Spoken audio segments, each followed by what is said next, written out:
Kevin Cirilli joins us now. He's the chief Washington correspondent for Bloomberg News. He's also the anchor of Bloomberg Radio's Sound On. Kevin, good morning. Good morning.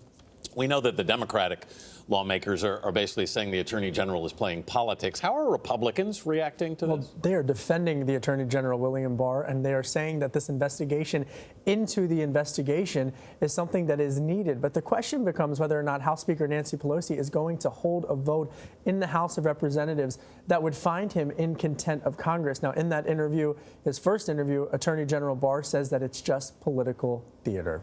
What about what are the chances now that Mueller is going to testify? How is that looking? Well, that is looking increasingly like Democrats are not going to let that particular point go. And I got to be honest, up on Capitol Hill or down on Capitol Hill, I talked to Republicans who say that they quietly would like to hear him testify as well, because so many people want to hear from him.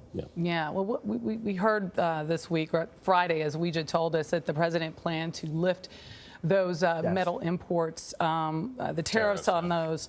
But just how much arm twisting went into that? So much. I mean, look, Senate Finance Committee Chairman Chuck Grassley, a Republican from Iowa, which is directly impacted by this, essentially said that USMCA or NAFTA 2.0 would be dead on arrival if these steel and aluminum tariffs were not lifted. Now, Senator Grassley is saying that he is much more receptive to the idea of getting this through. I also spoke with Senator Joni Ernst, a Republican from Iowa, earlier this week, and she applauded the president's decision on this, as did Republican Senator Marsha Blackburn. They don't like tariffs. But if you look at the geopolitical landscape in the House, it's very different, because the Democratic-controlled House, they make the case that this is not progressive enough, that it doesn't have environmental protections or worker protections. So the optimism coming in on NAFTA 2.0 is very different, but trending in a different direction than U.S.-China trade talks right now. I was just going to say, that's one trade battle. We have the other one with China. Yes. Where do we go from here when you look forward, especially to the June G20 summit? Yeah, well,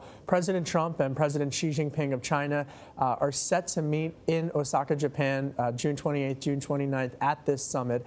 Treasury Secretary Steven Mnuchin testified on Capitol Hill earlier this week, and I briefly caught up with him after the hearing, and I asked him the status of the talks, and he said that he's going to be headed to Beijing to meet with Chinese Vice Premier Liu He in order to continue these types of trade negotiations. But again, a lot of Republicans are very uneasy just about the economic impact that this is going to be having on supply chains, on businesses, on a host of other jobs in their districts in particular. And the final point that I would quickly make is that the president signed an executive order this week that would restrict U.S. businesses from doing business with Chinese telecommunications firms Huawei and ZTE. And that's a rare nonpartisan issue.